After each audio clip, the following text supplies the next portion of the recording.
오늘 우리에게 주신 말씀은 신약성경 에베소서 5장 6절에서 21절 말씀입니다. 에베소서 5장 6절에서 21절 말씀 가운데 오늘 한 절 5장 8절 말씀 함께 봉독하도록 하겠습니다. 시작. 너희가 전에는 어둠이더니 이제는 주 안에서 빛이라. 빛의 자녀들처럼 행하라. 아멘. 오늘은 빛의 자녀들처럼 행하라 라는 말씀으로 박철수 목사님께서 말씀 전해주시겠습니다. 예방주사는 왜 맞나요? 질병을 예방하기 위해서. 검사는 왜 맞죠? 검사가 두 가지가 있는데 하나는 예방하기 위한 목적의 검사가 있고요. 또 하나는 수술하거나 치료하기 이전에 최후를 하는 검사가 있어요. 그런데 가장 불행한 게 마지막 검사하는 게 가장 불행합니다. 지금 바울이 에베소서에서 1장에서 3장까지는 교리에 대해서, 교리라는 건 일종의 예방주사나 검사예요. 너희는 이렇게 하면 안 된다. 예방주사 맞히는 거거든요. 4장부터 6장까지는 그 다음에 너희는 이렇게 행하라. 알았으면 그냥 있었으면 안 되고 너희가 배운 대로 안 대로 행하라. 행함에 대한 내용이 4장에서 6장까지의 내용입니다. 가온이가 미국 갔잖아요. 그죠? 가온이는 어느 나라 사람인가요? 한국 사람이죠. 대한민국 국적을 가진 사람이죠. 미국을 가면은 국적이 바뀌나요? 안 바뀌죠. 몸은 미국에 있지만은 가온의 국적은 여전히 대한민국이죠. 그런데 가온이가 큰 뜻을 품고 거기서 눌러 앉았어요. 그래서 공부를 계속하고 거기서 결혼을 하고, 물론 이제 귀환을 하지 않고 여전히 한국국적을 가진 상태에서 공부를 하고 거기서 결혼을 해서 아이를 낳았어요. 그러면 그 아이의 국적은 어디일까요? 대한민국? 미국? 둘 다예요. 둘 다. 미국 국적도 얻어요. 그런데 또 하나, 우리나라에 보면은 제3국인들이 굉장히 많이 들어와 있습니다. 정말로 눈에 거스르는 그런 행동들이 많은데, 근데 그 사람들이 없으면은 우리나라 산업이 돌아가지가 않아요. 그 즉시 올스터됩니다. 그래서 필요악이에요. 우리 눈에는 거스르지만은 그 사람들이 없으면 안 되거든요. 수건에도 조선족을 하지 말라고 그러던데, 조선족들이 많잖아요. 안산에도 많고, 그리고 서울 대림동에도 굉장히 많대요. 그래가지고 거기는 오히려 한국인들이 역차별을 받는, 그래서 한국의 공권력이 제대로 미치지 못하는, 그야말로 취해복권적인 그들만의 구역이 대림동이래요. 그래서 한탄하는 저로 구로구 대림동이 아니고 연병구 대림동이다, 이렇게 이야기를 한다고 그럽니다. 그 사람들이 와서 아이를 낳잖아요. 그러면 그 아이의 국적은 어디일까요? 그 함정이죠. 그 아이의 국적은 중국이에요. 한국이 아닙니다. 왜 그러냐면은 나라를 구성하는 3요소가 있죠. 국민, 영토, 주권 있는데, 각 나라마다 국민을 정하는 기준이 달라요. 미국 같은 경우는 다민족이 모여 있습니다. 그래서 어떻게 정하냐면은 자기 땅 안에서 아이를 낳으면은 부모가 어떤 민족이든 어떤 나라에 소속돼 있든지 그 아이는 미국 국적을 부여를 합니다. 그걸 속지주의 그래요. 땅덩어리 위주로. 근데 거기에 대비해서 혈통을 중시하는 나라가 있습니다. 어디? 우리나라 그렇죠? 한민족. 그러니까 다른 나라로 이민 간 사람 말고 한민족이 한국에서 아이를 낳으면은 한국인이에요.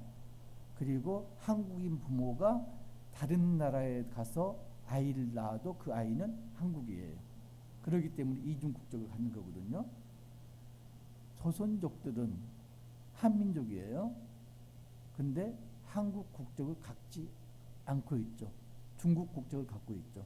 그래서 한민족이지만은 우리나라에서 아이를 낳더라도 대한민국 국적을 주지 않습니다. 중국 국적을 줍니다. 그게 속혈주의예요. 그러니까 속지주의, 속혈주의 이렇게 나눕니다.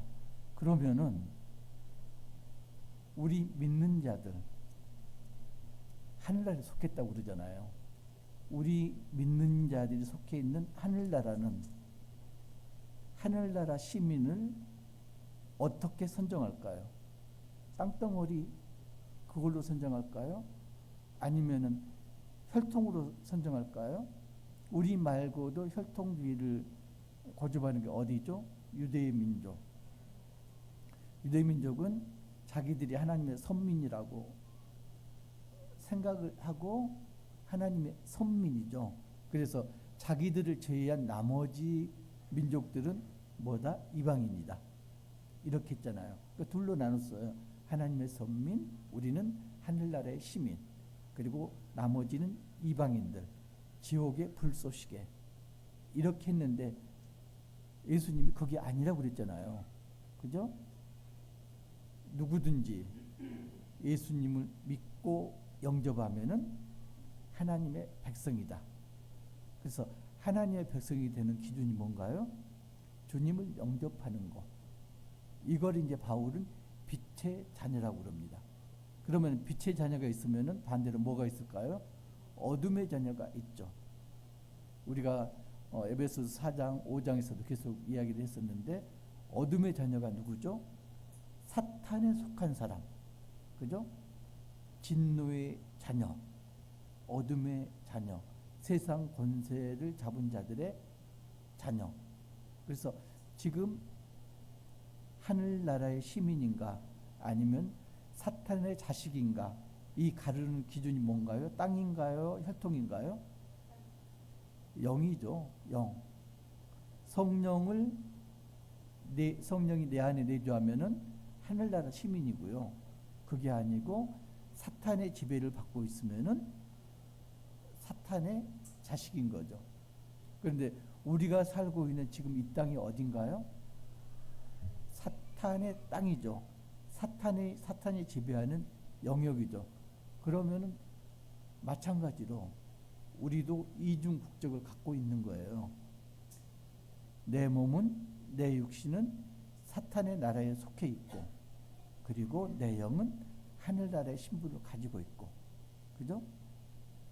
이걸 우리가 이해를 하셔야지 많은 문제가 해결돼요. 이걸 이해를 못하면은 세상은 무조건 악이야 배척하게 되거든요. 근데 세상은 배척하는 곳이 아니고요. 세상은 하나님의 말씀을 전파하는 밭이에요. 그리고 우리는 그걸 수확하는 수수꾼이고요. 우리는 농부예요. 그래서 세상이 밭이지 악의 소굴은 아닙니다. 실제적으로는 악이지만은 이제 며칠 다음 주가 구정이잖아요. 그러면 그 머리가 복잡해지죠. 믿지 않는 가정들에서는 또 가서 부딪힐 때인데, 그죠? 어떻게 해야 되나? 오늘 거기에 대한 해답이 오늘 본문에 제시가 됩니다. 참 그게 힘들어요. 그죠? 그 문제가 굉장히 힘든데, 그래서 저도 이제 옛날에는 일부러 늦게 가고 그랬거든요. 거기 차례 다 끝난 다음에 도착하게끔 교묘하게. 어차피 뭐니까 뭐 한두 시간 차이 나는 건 문제도 아니잖아요. 그래서 끝난 다음에 도착하고 이랬거든요. 근데 굉장히 비겁하지만은 이 부딪히는 것보다는 낫겠다. 이렇게 생각이 됐던 거죠. 아무튼 우리는 이중 국적자다. 그러면은 우리가 빛의 자녀라면은 어떻게 해야 될 건가? 그게 이제 오늘 본문 말씀입니다. 5장 6절 보면요. 우리가 이전에는 어떤 상태였다고요? 어둠에 속해 있는 상태였다. 근데 지금도 어둠에 속해 있는 상태로 여기에 나와 있는 분은 없겠죠? 뭐 한 발은 어둠에 있고 한 발은 빛에 있고 이럴 수는 있지만은 두 발 다 어둠에 속해 있다면 여기 나오지 않았겠죠? 그래서 전에는, 그래서 바울이 이야기합니다. 지금 말고 전에는 너희들이 어둠의 자녀였었다. 어둠에 속해 있었다. 근데 지금은 너희가 빛으로 나왔다. 그래서 더 이상 어둠에 속한 자들이 누구든지 헛된 말로 너희를 속이지 못하게 하라. 이미 어둠에서 떠나왔으면은 어둠에 속한 자들의 말을 듣지 말라.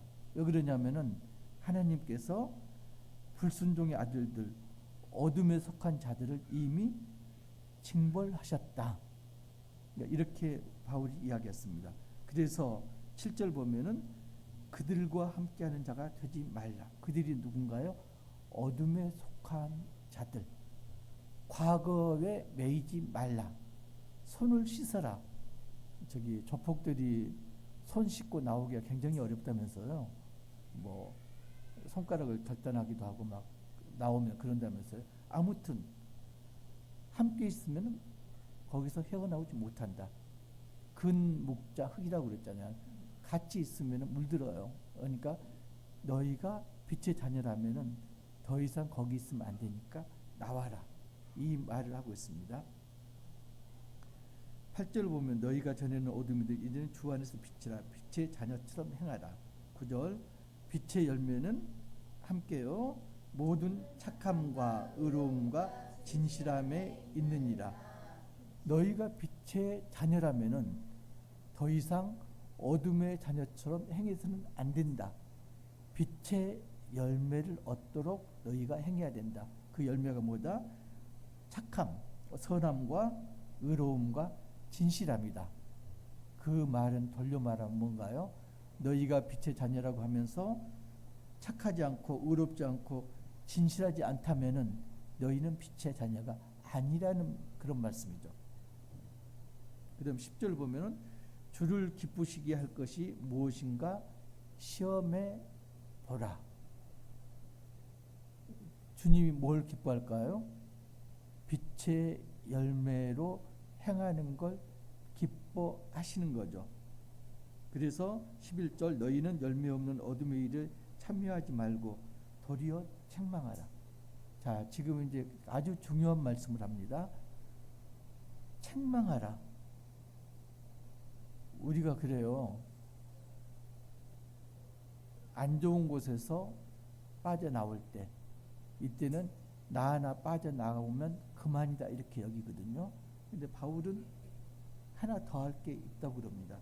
너희가 거기서 빠져나오고 어둠의 일에 더 이상 관여하지 않을 뿐만 아니라 그들을 책망하라. 악을 책망하라. 그럴 수 있잖아요. 비리가 있는데 못 본 척하고 나 혼자 그냥 빠져나올 수 있잖아요. 그러니까 내가 비리를 저지르지 않았다고 해서 눈 감아줘서는 안 된다. 그걸 책망하라. 12절 보면은 그들이 행하는 일들은, 그것도 은밀히 행하는 일들은 말하기도 부끄러운 것들이다. 그러니까 책망받을 만한 일, 이게 뭔가요? 악이죠. 악을 행하는 것은 부끄러운 일이다. 입에 담기도 부끄러운 일이다. 그래서 부끄러운 일은 언제 한가요? 남이 보면 안 되니까. 남 몰래.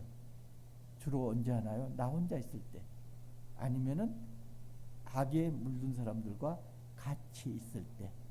그래서 동료가 중요하다. 공동체가 중요하다. 이 이야기를 합니다. 어떤 공동체에 속했는가. 능력하고 재능이 문제가 아니고 어떤 그룹에 속했는가가 그 사람의 인생을 좌우합니다. 저희 어렸을 때 지금 그런 부모님들 있나요? 애들한테 제발 학교가 이런 말씀 하시는 분 있어요? 근데 우리 때는 못 살았잖아요. 그런데 부모님들이 가난을 대물림 않기 위해서 아이들을 학교를 보냈거든요. 근데 아이들이 그걸 몰라요. 공부를 안 하고 엉뚱한데 나쁜 곳으로 새고 나쁜 친구들 사귀고 이러죠. 그래서 그때마다 부모님들 하시는 말씀이 있어요. 콩나물 이야기를 하셨어요. 콩나물. 옛날은 콩나물을 지금처럼 가게에서 사 먹는 게 아니고 시루에다가 콩나물을 길러 먹었거든요. 그러면 시루에다가 영양분이 있어야 되니까 재를 뿌리는데 그냥 뿌리면은 밑으로 다 빠져나가니까 지푸라기를 깔고요. 그다음 거기다 지푸라기 태운 재를 항쳐 올리고 그 다음에 다시 그 위에 지푸라기를 깔고 그 위에 콩을 이제 깔아서 날마다 아침 저녁으로 물을 주죠. 근데 물을 주면은 지푸라기를 통해서 물이 다 그 순간 다 빠져나가죠. 그런데요, 며칠이 지나면은 콩나물이 콩실이 가득 자라 있죠. 그래서 물이 다 빠져나간 것 같지만은 콩알들이 지푸라기에 묻은 그 물과 재를 영양분 삼아서 자란다. 학교에 그냥 공부 안 하고 가방 메고 학교에 왔다 갔다 하더라도 학교에서 사람 만드는 교육을 하잖아요. 그러면은 그게 몸에 보인다. 그냥 옳은 길로 들어왔다가 왼 길로 나갈지라도 그게 조금이라도 묻어 있다. 그 묻어 있는 걸 가지고 내 자식이 나쁜 길로 빠지지 않는다. 그래서 이제 그 말씀을 하시는 거거든요. 가방만 메고 왔다 갔다 하더라도 학교에 가라. 어떤 말씀이죠? 선한 그룹에 속해라. 중요한 게 뭐다? 그룹을 잘 선택하는 거다. 이 말을 합니다. 왜 그러냐면 13절 보면요. 책망을 받는 모든 것, 이건 악한 행실이죠. 악한 행실들은 드러납니다. 언제 드러나나요? 진실하고 마주칠 때 드러납니다. 그걸 이제 바울은 빛이라고 말하죠. 어두운 악행은 빛이 비추면 낱낱이 드러납니다. 그러니까 드러나면은 너는 창피를 당하니까 악한 행실은 하지도 말고 악한 그룹에는 속하지도 말고 그리고 악한 것은 내가 그냥 눈 감지 말고 책망을 해라. 이렇게 말하고 있습니다. 그리고 한 말을 더 하죠. 14절 보면은 깨어서 죽은 자들 가운데서 일어나라. 죽은 자들이 어둠에 속하 있는 자들이죠. 너도 죽은 자들 가운데 같이 자고 있었는데 너는 복음을 받아들였다. 그게 뭐죠? 그리스도의 빛이 너에게 비쳤다. 그러면은 더 이상 죽은 자들과 함께 어둠 속에 있어서는 안 된다. 빛이 비쳤으면은 깨어서 어둠을 떨치고 나와야 된다. 이렇게 바울이 이야기를 하고 있습니다. 그런데 바퀴벌레 아시잖아요. 바퀴벌레는 어떻게 박멸을 하나요? 때려잡나요? 바퀴벌레는 어둠을 좋아하고요. 그 다음에 습기가 많은 환경을 좋아하고요. 그 다음에 달콤한 음식 같은 걸 좋아하고요. 그러면 바퀴벌레를 못 살게 하면은 바퀴벌레를 박멸할 수가 있는 거죠. 습한 환경을 없애고요. 그죠? 그 다음에 환경을 밝게 만들고요. 그리고 먹이가 없게 하고요. 이게 지금 어둠의 자식들에게 그대로 적용되는 겁니다. 어둠에서 빛으로 나오게 하려면은 일단은 빛이 있어야 되잖아요. 근데 문을 닫고 있으면은 빛이 있더라도 빛을 보지 못하죠. 그러면은 어둠에 있는 자가 복음을 들었다면은 문을 열어야 됩니다. 그죠? 문을 열고 빛을 향해서 나와야 되는데 그 빛이란 게 그냥 있는 빛이 아니고 누군가의 희생으로 만들어진 빛입니다. 촛불이 자신을 녹여서 불을 만들죠. 그죠? 그렇게 불을 피우는데 그와 마찬가지로 빛은 그냥 있는 게 아니라 누군가의 희생으로 빛이 만들어지는 거죠. 그래서 그런 철학자들이 참 연구를 많이 하는데 그런 이야기를 합니다. 빛하고 어둠에 대해서 이제 연구를 하는데 빛은 스스로 존재하지 못한다.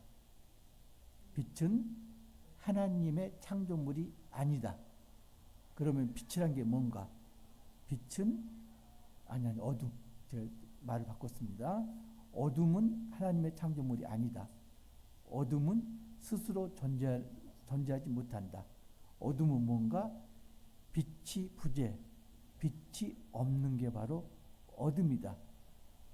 그래서 우리가 어둠이 틈탄다, 어둠이 나를 엄습한다 그러지만 사실은 뭔가요? 어둠이 문제가 아니고 나에게 빛이 없는 거죠.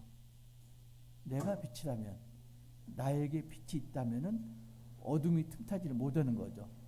근데 내가 빛이 아니고 그 다음에 내 빛이 꺼져가니까 빛이 없는 곳에 어둠이 득세하는 거죠. 그래서 이제 그런 이야기를 합니다. 사탄이라는 건 실체가 있는 게 아니다. 사탄은 진실이 약해질 때, 성령이 활동하지 못할 때, 그때 헛개부로 작용하는 게 사탄이다. 그렇게 이야기를 합니다. 자, 그래서 14절 보면은 그냥 어둠에 있지 말고 깨어서 빛을 향해서 나오라. 이렇게 이야기를 하고 있습니다. 자, 그러면은요, 왜 바울이 지금 자꾸 이렇게 강조를 하냐면은 15절에서부터 18절까지 그 이유가 나옵니다. 지금은 악한 때다. 세월을 아끼라. 그러려면은 너희가 지혜로운 자가 되어야 된다. 그러니까 첫 번째가 악하니까 세월을 아끼라. 그러기 위해서는 지혜로우라. 두 번째가 어리석은 자가 되어서는 안 된다. 왜? 어리석은 자가 되면은 주님께서 뜻하는 게 무엇인가 이해할 수 없기 때문에 어리석은 자가 되어서는 안 된다. 세 번째는 성령 충만해라. 그 첫 번째가 뭔가요? 술 취해서는 안 된다. 술 취하면은 방탕해진다. 그러잖아요. 술이 취하면은 멍멍이라고. 멍멍이 많이 보셨잖아요. 술 취해가지고. 전봇대에 옷 걸어놓고 자는 사람도 있고요. 거기가 자기 집 화장실인 줄 알고 신뢰하는 사람도 있고. 그죠? 그래서 술 취하지 말라. 바울이 이렇게 합니다. 세 가지를 이야기했습니다. 첫 번째가 지혜로워라. 지혜로운 자가 되라. 두 번째가 어리석지 말라. 거의 같은 말이죠. 세 번째가 성령 충만해라. 그러려면은 술 취해서는 안 된다. 이 말을 하고 있습니다. 자, 그리고 이제 마지막이 중요합니다. 19절에서 20절. 이건 보면은 한 목소리 한번 읽겠습니다. 시작. 시와 찬송과 신령한 노래들로 서로 화답하며 너희의 마음으로 주께 노래하며 찬송하며 범사의 우리 주 예수 그리스도의 이름으로 항상 아버지 하나님께 감사하며 그리스도를 경외함으로 피차 복종하라. 찬송하라. 우리 정순 집사님이 찬양을 했는데 찬송하라. 그리고 감사하라. 그리고 피차 복종하라. 복종은 어느 때 하는가요?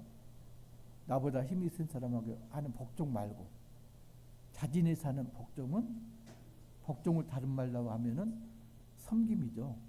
그걸 더 다른 말로 하면 사랑입니다. 그러니까 찬송하고 감사하고 서로 사랑하라.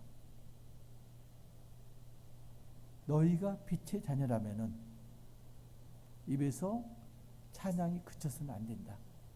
너희가 빛의 자녀라면은 감사해야 된다.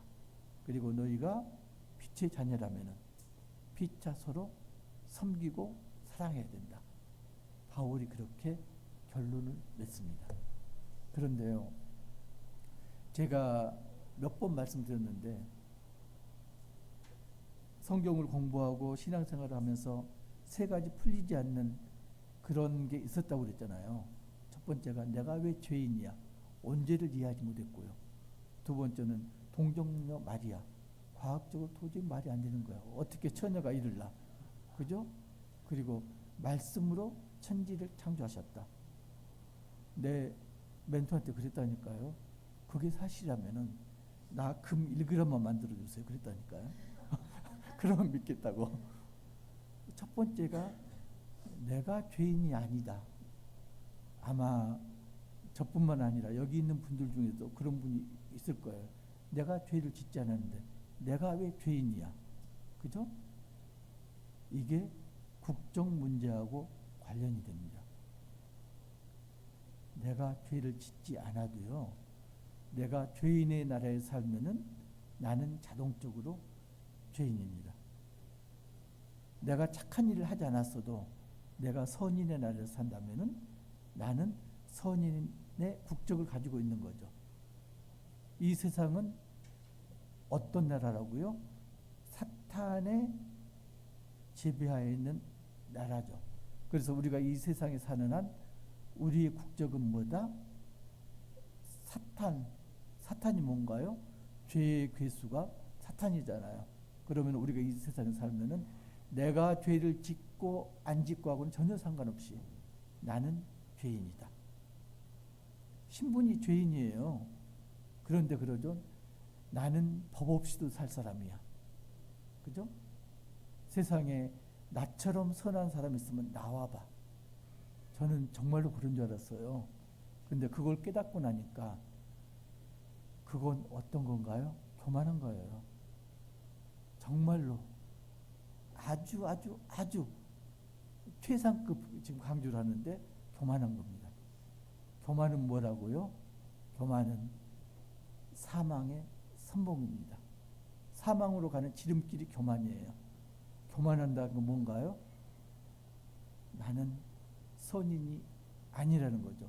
빛의 자녀가 아니라는 거죠. 나는 아직도 여전히 어둠에 속해 있다.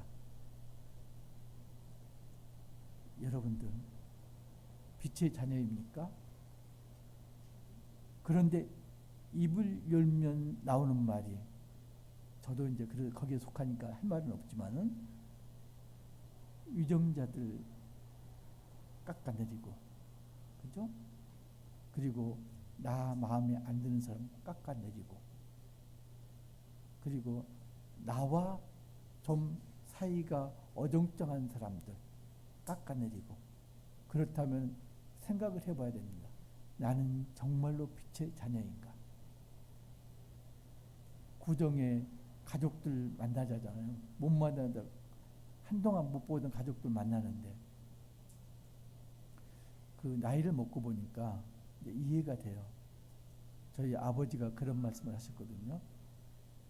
이렇게 형제간에 다투고 싸울 것 같으면은 집에 내려오지 마라. 젊었을 때는요, 형제간에 그렇게 싸워요. 서운한 게 많아요. 그래서 처음에 만날 때는 웃으면서 만나지만은 헤어질 때는 골이 깊을 대로 깊어져서 헤어집니다. 근데 이제 나이가 들어가니까 그게 이제 무뎌지더라고요. 서로 이제 이해하고 용납하고 그러다 보니까 지금은 이제 그렇지 않은데, 물론 이제 꾸짖을 아버지도 안 계시지만은 행여라도 여러분들이 그 다툼의 빌미를 제공해서는 안 됩니다. 어떻게 하라고요? 믿지 않는 가족들을 사랑하고 섬겨라. 요한복음 3장 18절에서 20절. 조금 길지만은 한 목소리로 합독하시겠습니다. 시작. 그를 믿는 자는 심판을 받지 아니하는 것이요 믿지 아니하는 자는 하나님의 독생자의 이름을 믿지 아니하므로 벌써 심판을 받은 것입니다. 그 정죄는 이것이니 곧 빛이 세상에 왔으되 사람들이 자기 행위가 악함으로 빛보다 어둠을 더 사랑한 것입니다. 악을 행하는 자마다 빛을 미워하여 빛으로 오지 아니하나니 이는 그 행위가 드러나는 함이요. 예. 자, 하나님께서 악을 징벌하시는데 그걸 언제 하신다고요? 마지막 18때도 물론 악인을 징벌하시지만은 요한 사도가 이야기합니다. 징벌이 뭔가? 자, 18절 보시면요.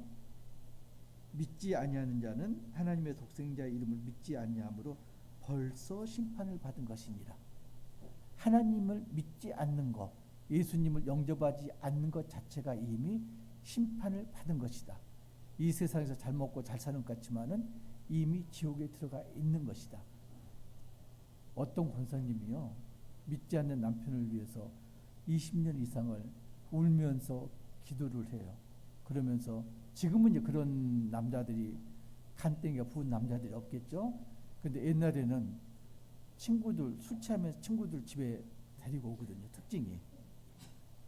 그러면은 잠자고 있는 아내 깨워서 술상 차려고 그러면은 이 권사님이 아무 납불 켜지 않고 술상 차려가지고 친구들을 대접했습니다. 친구들 올 때마다. 그러니까 나중에는 친구들이 이제 어쩔 줄 몰라 하는 거예요. 그리고 이제 이야기를 했습니다. 아니, 어떻게 하면 그렇게 할 수가 있냐고 이 권사님이 한 말씀을 하셨습니다. 우리 남편은 내가 20년 동안 기도를 했지만은 아직까지 주님을 영접하지 않았습니다. 요 인간 이대로 놔두면은 반드시 지옥에 떨어집니다. 그게 불쌍해서 지옥에 가기 전이라도 잘해주고 싶어서 그래서 잘 먹고 지옥 가라고 이렇게 합니다. 그래서 남편도 주님을 영접했고요. 친구들도 주님을 영접했다는 이번 명절에요. 그런 기적이 일어나야 돼요. 그러니까 내가 차례상을 차리기 싫어. 정말 믿지 않는 사람들 내가 보기도 싫어. 근데 어떻게 하라고요? 사랑으로 섬기라. 이게 이제 어디하고 연관되냐면은 우리가 예배하는 곳이 어딘가 이거하고 연결돼요. 우리가 지금 성전에서 예배를 드리지만은 성전에 못 나오는 사람들도 있습니다. 피치 못할 사정이 있어서. 전에 교회에서 이제 이런 것 때문에 상담을 많이 받았었는데 주된 직업이 음식점 하는 분들, 일요일날 손님이 많은데 일요일날 문을 안 들면 생계에 지장이 있는데, 그런데 목사님은 주일 성수를 안 하면 안 된다고 그러시는데 어떻게 해야 되나요? 제가 뭐라고 대답하게요? 문 여세요. 목사님하고 정반대 이야기를 합니다. 문을 열고 거기서 기도를 하고 예배를 드리세요. 문을 닫고 성전에 나와서 예배를 드린다고 해서 마음이 식당에 가 있다면은 그건 안 오신 것이 낫습니다. 또 하나는 골프 치는 사람들. 정말로 중요한 약속이 잡혔는데요. 어떻게 해야 됩니까? 가라고 그럽니다. 왜? 예배 드린다고 앉아서 말씀은 듣지 않고 푸른 초장에 날아가는 공 궤적만 그리고 있다면은 차라리 골프를 치면서 날아가는 공 보면서 아, 주님의 역사가 신비하도다. 그리고 혹이나 홀인을 하면은 주님 정말 멋지시다. 예배를 들어라. 예배 드리는 곳이 어디다? 당신이 예배 드리는 곳이 바로 어디? 성전이다. 그 마음 편하라고 그 말을 해주는 게 아니에요. 뭐다? 마음이 중요하다. 정말로 진정으로 내가 예배를 드리고 찬양을 하고 하나님께 감사한다면 예배 드리는 장소, 시간이 문제가 아닙니다. 정말로 마음이 있다면 지금 주일 예배요. 새벽부터 시작돼요. 저녁까지 있어요. 본교회가 아니더라도 얼마든지 다른 교회 예배를 드릴 수가 있습니다. 그래서 마지막에 제가 그 이야기를 해요. 그렇지만요, 예배는 드리셔야 되니까 새벽 일찍 다른 교회에서 드리시든가 아니면은 오후에 저녁 예배를 드리세요. 가족들을 만납니다. 믿지 않는 가족들, 정말로 불쌍한 자들입니다. 어둠에 속해 있는 자들. 어떻게 된다고요? 그 사람은 이미 징벌을 받은 사람들입니다. 그 사람들은 이미 지옥에 있는 사람입니다. 그러니까 여러분들은 사랑하고 섬기고 이렇게 해서 여러분 자신이 빛이 돼야 됩니다. 여러분이 희생을 하지 않는다면 여러분에서 빛이 나질 않아요. 아무리 얼굴에다가 뭐 로션 바른다고 해서 빛이 안 납니다. 여러분이 빛이라면 반드시 희생이 선행되어야 됩니다. 그 빛으로 명절에 어둠에 속한 가족들을 불러내시기를 주님의 이름으로 축복합니다.